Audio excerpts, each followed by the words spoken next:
Mega Man 10 is a game I had high hopes for.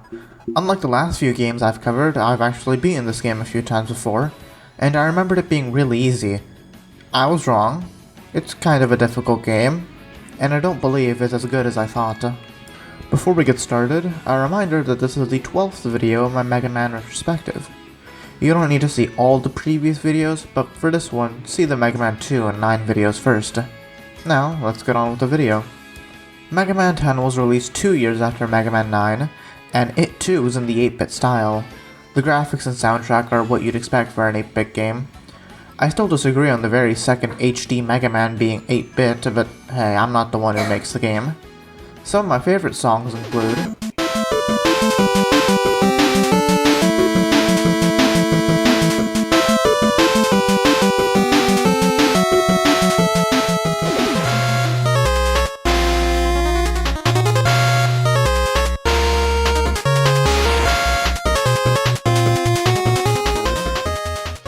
The story of this game is that there's a new virus going around called Roboenza.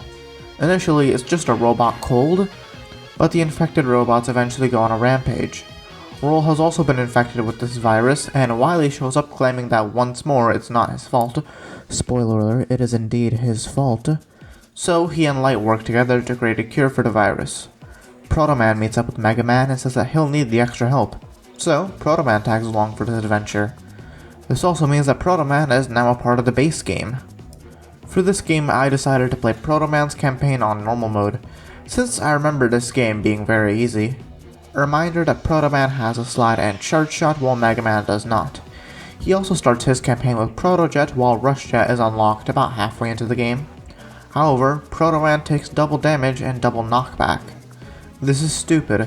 Why am I being punished for wanting to play as a character that can perform moves that I could in the previous 6 games? But for this easy game, I decided that sure, those are some fair trade-offs. I regretted that decision very quickly. Back in the second Legacy collection, I must have been playing in easy mode or extra armor mode, because I was getting damaged like I was glass.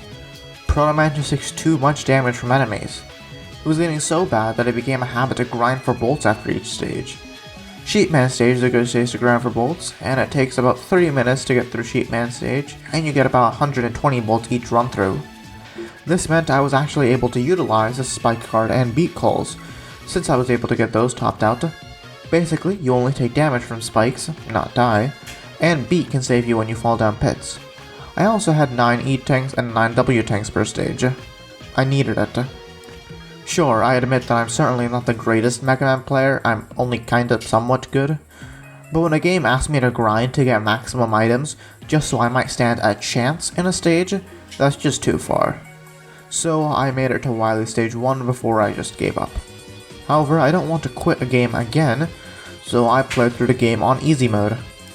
The stages in this game are pretty good. I really like Sheepman's theme of cyberspace. It looks really nice, and the curses are a nice touch. They create blocks after selecting some tiles.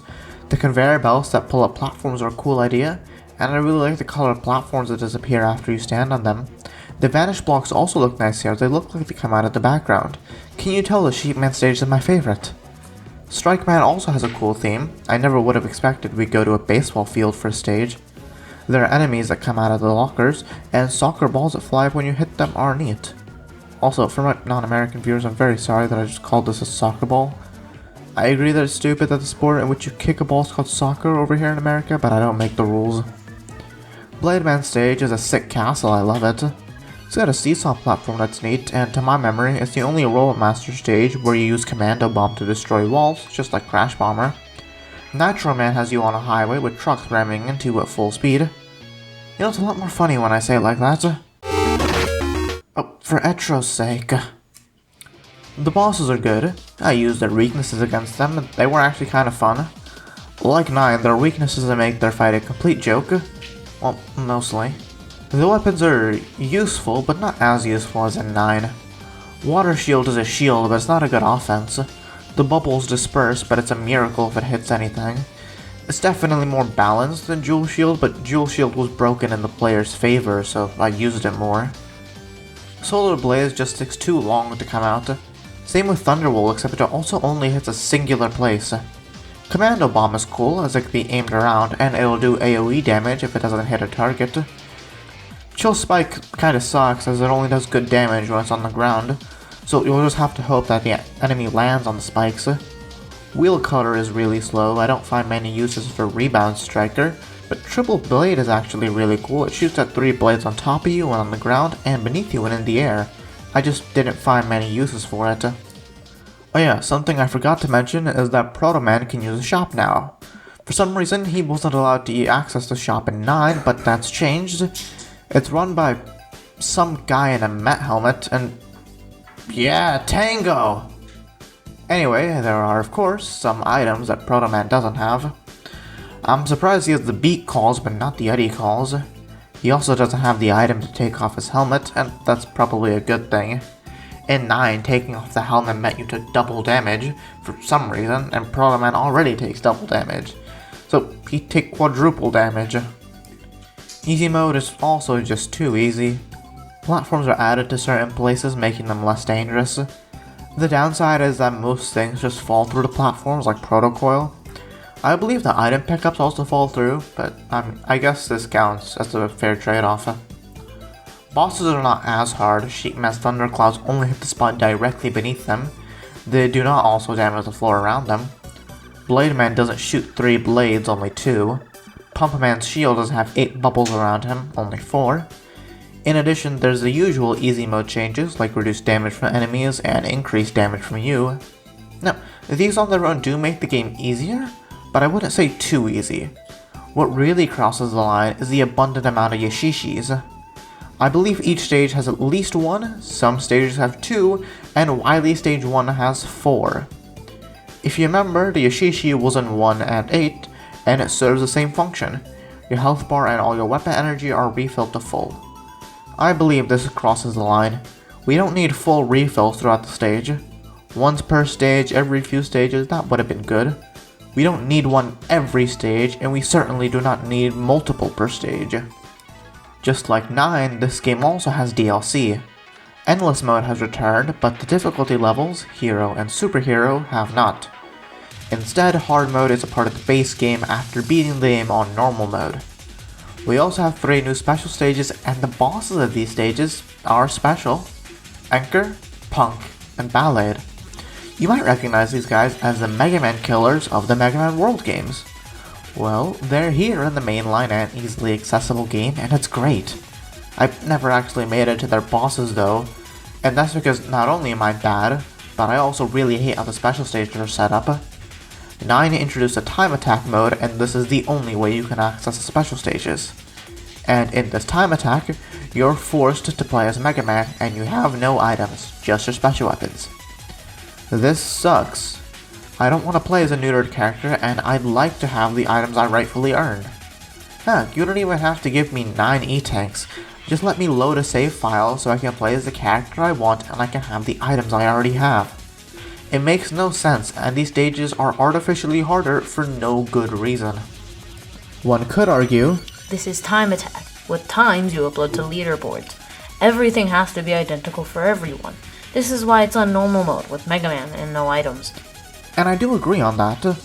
However, why did these stages need to be exclusively in time attack? Why not an extra dedicated page for the special stages? Why do I need to be on the same level as absolutely everybody else when I already have all of my E-Tanks, all of my W-Tanks, and Proto Man?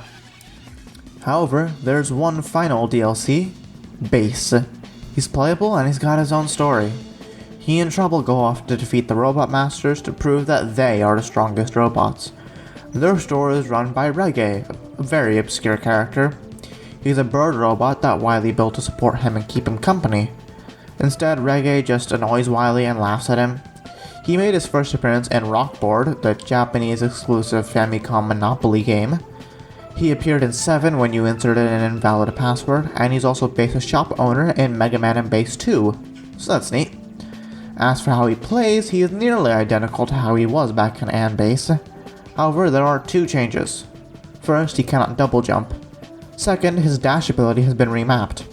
In And Base, he dashed via the command dash, where you double tap right or left.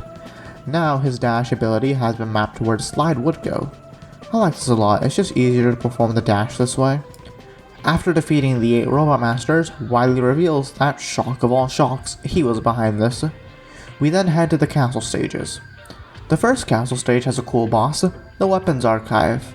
You fight 9 Robot Masters, 1 from each previous mainline game, save for A and Base, and you fight them in groups of 3, Elecman, Woodman, and Gemini Man at the beginning, Ringman, Napalm Man, and Flame Man in the middle, and Slash Man, Frost Man, and Tornado Man at the end. It's also really cool how the background was incorporated into this fight. There are 72 blocks in the background with 4 obscured by the screen. These blocks correspond to the serial number of a Robomaster. For example, DLN008 for Elecman, DWN039 for Napalm Man, and DLN066 for Tornado Man. This also means that Wily even has Rock and Roll's weapon data, but never uses it. Either that, or he has Proto Man's data in place of Roll's, which isn't surprising. I don't have anything to say on Stage 2, but this is where a cool cutscene takes place. Proto Man has a Roboenza virus, but Mega Man has a Proto Cure, and the two move on. I believe the opposite happens in Mega Man's campaign. Rock has the virus, and Blues gives him the cure. Hey, editing Zemshia here. I got this entirely wrong. Proto Man never gave Rock the cure for the Roboenza virus he had. Instead, remember how Roll had Roboenza? Yeah, she never took her cure, and she gives it to Rock instead. However, the cool part is actually in the Rockman 10 manga. In the manga, we follow the game from Base's perspective. After defeating the 8 Robot Masters, Base also has the virus, and Trouble comes out and gives him the cure. Base is about to take the cure until he notices that Treble also has Roboenza. So what does he do? He doesn't take the cure and instead shoves it down Trouble's throat. I really love this scene. Trouble is easily the only thing or person Base truly cares about. He'll never admit it, but he knows it deep down. However, the block double from stage 3 sucks. The boss fight is just really slow and there aren't many windows to attack. Most of the fight is you just dodging the blocks that the devil uses to form. You spend only around 7 seconds actually hitting the thing. Wily Stage 4 is the boss rush. Pop on a YouTube video and spam weaknesses, we know how this goes. In Stage 5 we're in low gravity and the gravity flips around. That's pretty cool. The music is also pretty good here.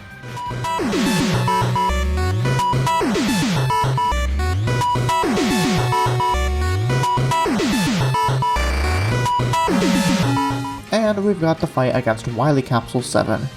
This is an interesting fight as there are 2 Wilys here. One is a fake, the other is real. Guess which is which. Anyway, after the fight, it appears that Wily himself has come down with the fever. Poetic justice, as Proto Man says. Mega Man takes Wily to a hospital, and Wily gives the Roboenza cure. I guess Wily's just a good sport, I didn't expect he'd pay back Rock. All in all, Mega Man 10 is a good game. It's too hard normally, and too easy on easy mode, but it's cool that we have Rock, Blues, and Bass as playable characters in a singular mainline game. It's cool that the Mega Man killers returned, even if in a minor non-canon role. This game doesn't really do much bad. It's better than 9 most certainly. It might be better than 4, but I don't think it tops 5, 6, or 7. And next up we have Mega Man 11, the latest classic game and the latest real Mega Man game. So, thanks for watching, and I'll see you around.